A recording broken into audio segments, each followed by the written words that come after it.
हाँ जी, तो हम पैरेलल कॉम्बिनेशन ऑफ सेल्स पढ़ रहे थे। उसमें अभी तक हमने क्या पढ़ा था कि सेल्स को हमने पैरेलल कॉम्बिनेशन में सबसे पहले लगाया था, फिर E1 एंड E2 की इक्वेशन लिखी थी। इन दोनों इक्वेशन से I1 एंड I2 की वैल्यू फाइंड की थी। इसके बाद हमने टोटल करंट I का एक्सप्रेशन फाइंड किया था, और फिर जो स्टैंडर्ड रिजल्ट होता है EMF एंड टर्मिनल वोल्टेज का, उससे I की वैल्यू निकाली थी।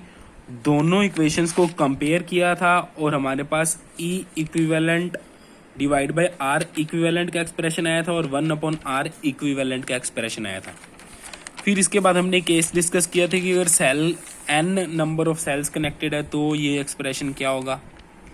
उसके बाद हम डिस्कस कर रहे थे सेकंड केस कि सारे सेल्स आइडेंटिकल हैं, तो क्या होगा अगर सारे सेल्स आइडेंटिकल हैं तो R इक्विवेलेंट की वैल्यू क्या आ जाएगी, 1/R equivalent equals to 1/R plus 1/R plus मतलब 1/R की n टर्म्स आ जाएगी, तो 1/R इक्विवेलेंट इक्वल्स टू क्या आ जाएगा, n into 1/R, that is 1/R equivalent equals to n by R। तो ये एक एक्सप्रेशन आया था। और जो सेकंड स्टैंडर्ड रिजल्ट है वो क्या बन जाएगा, E/R plus E/R plus dash dash dash E/R, मतलब E/R की n टर्म्स को अगर आप ऐड करो तो वो क्या बन जाएगा, NE/R। तो E equivalent upon R equivalent, इसकी वैल्यू क्या बन जाएगी, इसकी वैल्यू क्या बन जाएगी, NE/R। ठीक है। इसके बाद हमने वही केसेस डिस्कस करने जो हमने सीरीज कॉम्बिनेशन में डिस्कस किए थे कि जब हम एक्सटर्नल रेसिस्टेंस की वैल्यू ज़्यादा लेंगे तो क्या होगा, जब हम इंटरनल रेसिस्टेंसेस की वैल्यू ज़्यादा लेंगे तो क्या होगा। जैसे सीरीज कॉम्बिनेशन में क्या आया था कि हम इंटरनल रेसिस्टेंस की वैल्यू बहुत कम रखते हैं as compare to external resistance, तो करंट मैक्सिमम चलता है। इसमें क्या होगा, एक्सप्रेशन इसमें उल्टा आएगा। इसमें हम क्या करेंगे, जब हम एक्सटर्नल सर्किट का रेसिस्टेंस स्मॉल रखेंगे, इंटरनल रेसिस्टेंस लार्ज रखेंगे, तो मैक्सिमम करंट चलेगा। तो क्वेश्चन मैक्सिमम चांस होते हैं कि ऐसे आता है, शो दैट, ऐसे करके लिखा होगा, शो दैट कि अगर एक्सटर्नल रेसिस्टेंस हाई है तो पैरेलल कॉम्बिनेशन में सीरीज कॉम्बिनेशन में क्या होगा, करंट मैक्सिमम चलेगा। ये बोल देगा कि अगर इंटरनल रेसिस्टेंस हाई है तो पैरेलल कॉम्बिनेशन में करंट मैक्सिमम चलता है, इसको प्रूव कर। तो आपको ये पहले एक्सप्रेशन यहाँ तक पहुंचना पड़ेगा, फिर हम इसको प्रूव कर पाएंगे। तो दोनों एक्सप्रेशन देख लेते हैं। पहला एक्सप्रेशन देखो, ये तो हमने फाइंड कर लिया था फॉर्मूले से।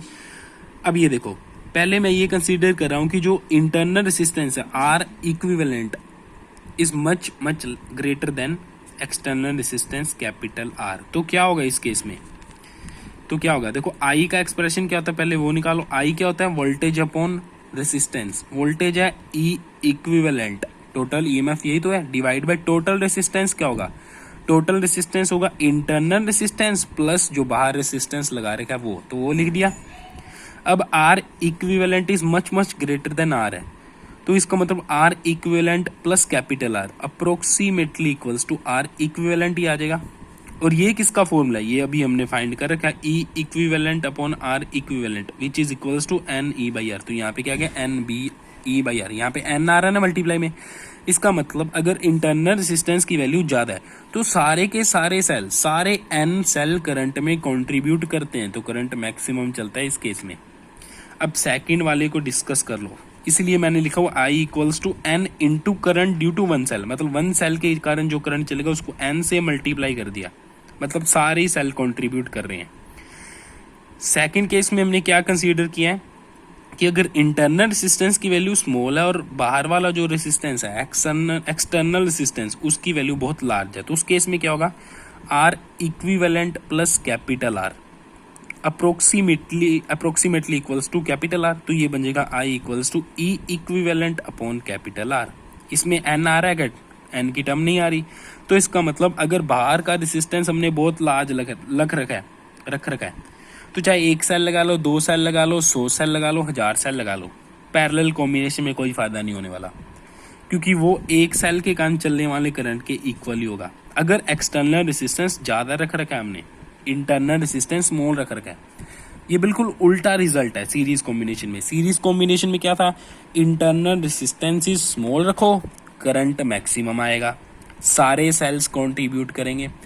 इसमें क्या है, इंटरनल रेसिस्टेंस ज़्यादा रखो तब सारे सेल्स कंट्रीब्यूट करेंगे, सेल जो करंट है मैक्सिमम आएगा।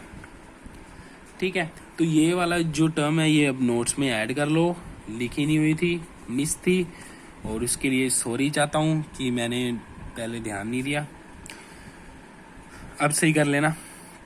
और इसके बाद ये वाला केस तो मैंने शुरू में बता ही दिया था, और यहाँ पे भी गलती थी, E1 प्लस E2 लिख रखा था, E1 माइनस E2 आएगा। इसको एक्सप्लेन तो मैंने कर ही दिया था जो सीरीज कॉम्बिनेशन स्टार्ट करने से पहले। तो नेक्स्ट वीडियो इस लेसन का सबसे important topic Kirchhoff's law discuss करेंगे, और कैसे इसको अप्लाई करते हैं। मैं कहता हूँ कि सभी बच्चों के दिमाग घूम जाते हैं, लेकिन आपको अगर कोई 3 बजे उठा देगा ना रात को कि किरचॉफ लॉ लगा के न्यूमेरिकल सोल्व करो, तो आप मतलब हाफ कंसंट्रेशन से भी उसको सोल्व कर देंगे। ऐसे हम देखो, ऐसे हम उसको सोल्व करने वाले हैं। ऐसे मैं आपको एक टेक्निक बताऊंगा कि कोई मर्जी न्यूमेरिकल, कितना मर्जी टफ न्यूमेरिकल दे दे, किरचॉफ्स लॉ में आप फेल नहीं होगे।